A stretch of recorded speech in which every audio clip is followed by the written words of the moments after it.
Coming up next, mushers carrying a message about mining stop by Duluth as they make their way to St. Paul. Plus, community members gather together to help out one of their youngest. But first tonight, residents evacuated as law enforcement converges on a Duluth neighborhood. The KBJR 6 and Range 11 News at 10 starts now. Live from the Northlands News Center, this is the KBJR 6 and Range 11 News at 10. Good evening, everyone. I'm Elayne Crecelius. Thanks for joining us tonight. A situation still unfolding in a neighborhood near the University of Minnesota Duluth. Police confirming that they responded to a call on the 2100 block of Lakeview Drive to reports of an individual making threats. Local law enforcement, along with State Patrol, tactical response team members, and a canine unit all on scene. Residents living in the area ordered to evacuate their homes by police officers. According to witnesses on scene, a man is possibly held up in a residence armed and is threatening anyone who comes near. It's unsure if there is anyone else inside the house. We will keep you updated and bring you the latest information as it becomes available. Authorities have identified the victim of a two-vehicle accident in Barron County, Wisconsin. According to the Wisconsin State Patrol, it happened last Wednesday. Two vehicles collided near Cameron, Wisconsin. Drivers of both the vehicles taken to the hospital. One of the drivers, Kelly Colinda from Chautauqua, died as a result of her injuries from the crash. John Henderson, the driver of the other vehicle, received non-life-threatening injuries in the accident. An investigation as to what caused the incident is underway. After waiting months for winter to come, Mother Nature seemingly tried to pack it all in this week. The first helping of snow on Wednesday left more than 9 inches of snow on the ground. Saturday, another band of snow dropped more than a foot of fluff in some places. While some were disgruntled by the amount of shoveling and car cleaning off that had to be done, many Northlanders felt better late than never. I was excited. I was really looking forward to it. I got up at 1 o'clock in the morning. This morning it was still snowing, and we're really looking forward to being outside in it today. Now, warmer temps are expected to creep into the area early this week, and we'll have a complete look at what is coming up for the week weather-wise in the next few minutes. In the city of Duluth, reminding residents to adhere to alternate side parking with the new snow. Residents reminded to park on the odd side of the street this week. City officials say plow operators have been hard at work clearing streets and alleys and hope to have the even side of the streets finished by tomorrow. The Pony Express is alive and well in the Northland, sort of. The ponies have been replaced by dogs, and the mail bags contain petitions to protect the environment from sulfide mining. Dave Anderson has the story. Frank Moe has been a musher for years. This year, though, was almost a year without any dog sled riding. Last week's 20-plus inches of snow on the North Shore saved his planned trip to Duluth to spread a message. I'm just telling them we're trying to raise awareness about sulfide mining pollution, how that will impact the things that we love up here. The mining of sulfide rock exposes the mineral to oxygen and water, which produces sulfuric acid. Several companies want to mine sulfides in northern Minnesota for the copper and nickel they contain. Those against such mines claim they're more environmentally harmful than the region's iron mines. This is a new type of mining. This is not your grandfather's mine. This is a type of mining that's not been done yet in Minnesota, and everywhere else it's been done around the country and the world. It's caused significant environmental pollution. Frank Moe is a former Minnesota state legislator now living in the Grand Marais area, and his sled dog journey will take him to St. Paul so he can deliver thousands of petitions against sulfide mining to the Capitol. There's a trail that goes just 12 blocks from the Capitol, so we're gonna run the Gateway Trail into St. Paul, and then run the surface streets the last 12 blocks right up to the Capitol steps. Though thousands of northern Minnesotans share Moe's caution over sulfide mining, thousands also support the jobs the industry would bring to the Arrowhead region. Recent newspaper editorials in the Ely area ask what anti-mine folks will do for that area to replace the high-paying jobs a new mine could bring. Moe says he respects their opinion, and pro-miners seem to respect his. I've talked to a lot of people that are for the mine, and I understand that. I mean, there's a lot of people that need jobs, and I don't have any disrespect towards them. I haven't had any conversations that haven't been civil.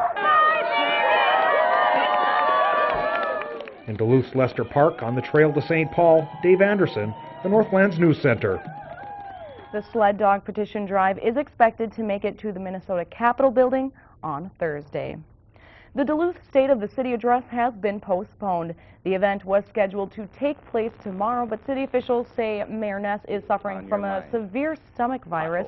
City officials say they have discussed moving the speech to the 26th, but have not confirmed that exact date. Information on the rescheduled event is expected tomorrow. A benefit for Thaddeus Gadarian was held this afternoon at the Northwestern High School in Maple, Wisconsin. Thaddeus was diagnosed with a very rare disease, and all of the proceeds from the benefit are going to the Gadarian family to help with treatment costs. The event kicked off with a spaghetti lunch that was served all day, along with a variety of tasty treats. A carnival took place in the gymnasium, along with a silent auction with many great prizes. Over 100 volunteers from the surrounding communities and several different Lions clubs helped bring the benefit together for young Thaddeus and his family. They created a spaghetti dinner and a carnival, and just the whole community has come together, and both of our workplaces have come together to create this amazing event. Then we have a silent auction also with things like signed Packer footballs, signed hockey sticks, signed other signed footballs, some items signed from my school, the high school. The Gadarian family is hoping to raise enough money to help with the costly treatments needed to fight Thaddeus's rare disease. Treatments needed for Thaddeus can cost up to $27,000 for the first few weeks. Northlanders gathered together today to do their part to help babies in need. The annual March of Dimes family event was held today at the Edgewater in Duluth. The March of Dimes, a nationally known fundraising group trying to fight the problem of premature birth and financial burdens premature births cost. Money raised put towards the funding of research to prevent and understand premature births, as well as educating women about risks reduction techniques, among many other programs. Joel Brecken, the Minnesota board chair for the March of Dimes, says there has been growing momentum of the program in the Duluth region. This year it's going to be at the deck because of the momentum that we've had the past few years. We've outgrown the facilities that we've used, so knock on wood, and let's hope for a huge success. With 18 marches happening in Minnesota and over 200 happening nationwide, the organization hopes to raise more than last year's $106 million. For more information on how you can help, you can log on to our website, northlandsnewscenter.com. Lawmakers from Minnesota and Wisconsin came together this weekend to celebrate some recent legislation passed by the U.S. House. The legislation is giving the go-ahead to a new bridge over the St. Croix River. Minnesota Senator Amy Klobuchar and Wisconsin Congressman Sean Duffy both toured the old bridge in Stillwater yesterday. The new $700 million bridge will be 4-lane and sit just south of where the current bridge is. Both Minnesota and Wisconsin will help fund the new bridge. This is a signature bridge for our state, and it really defines our state. These big projects really say a lot about public trust and confidence in our ability to deliver transportation in our state. Construction isn't expected to start until 2014. We're going to take a quick break here, but stay with us. When we come back, President Obama addresses the latest developments happening in Iran, plus Russia's prime minister declaring victory in the country's presidential election. We'll be right back. Today, President Obama issued a warning to Iran and words of assurance to Israel. Speaking to the American-Israel Public Affairs Committee, or AIPAC, the president vowed that Iran will never have a nuclear weapon.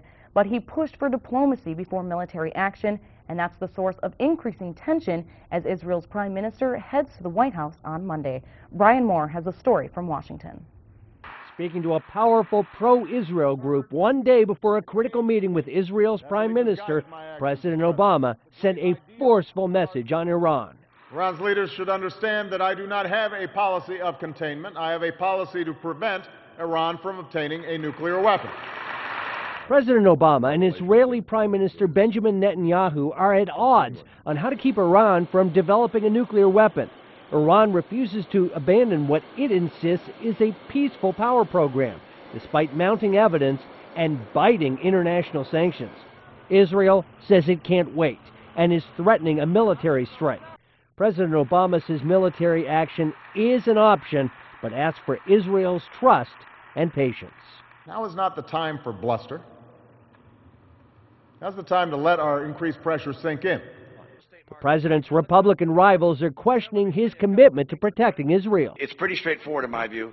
if Barack Obama gets reelected, Iran will have a nuclear weapon and the world will change. Israel is such a small country, it is so compact, that 2 or 3 nuclear weapons would be the equivalent of a second Holocaust. In Washington, a showdown with Israel over the showdown with Iran. The president insists the rhetoric of his critics does not match the record. He says he stands behind Israel. Brian Moore, NBC News, Washington. Russian Prime Minister Vladimir Putin declared victory today in the presidential election. He attended a massive victory rally in Moscow where thousands of his supporters gathered. Putin gave an emotional speech with tears rolling down his eyes as he thanked those who voted for, quote, and voted yes to a great Russia. Exit polls showed that Putin won by a landslide with between 58 and 59% of the vote. The Community Party leader trailed behind, according to the same polls, with more than 17% of the vote. Putin's opponent said he would not recognize the election results, blasting the voting process as being unfair.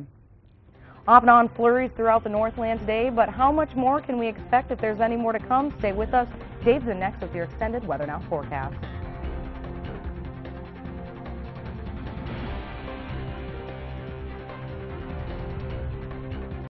Well, some of the latest news coming from that situation up near UMD on Lakeview Drive. Our reporter on scene saying that they do have the man in custody. There were no shots fired. Again, we will bring you any more information that comes through in the morning, so be sure to tune in here at 5 a.m. That'll do it for us here at 10. Remember, check out northlandsnewscenter.com for all the latest breaking news. We'll see you tomorrow.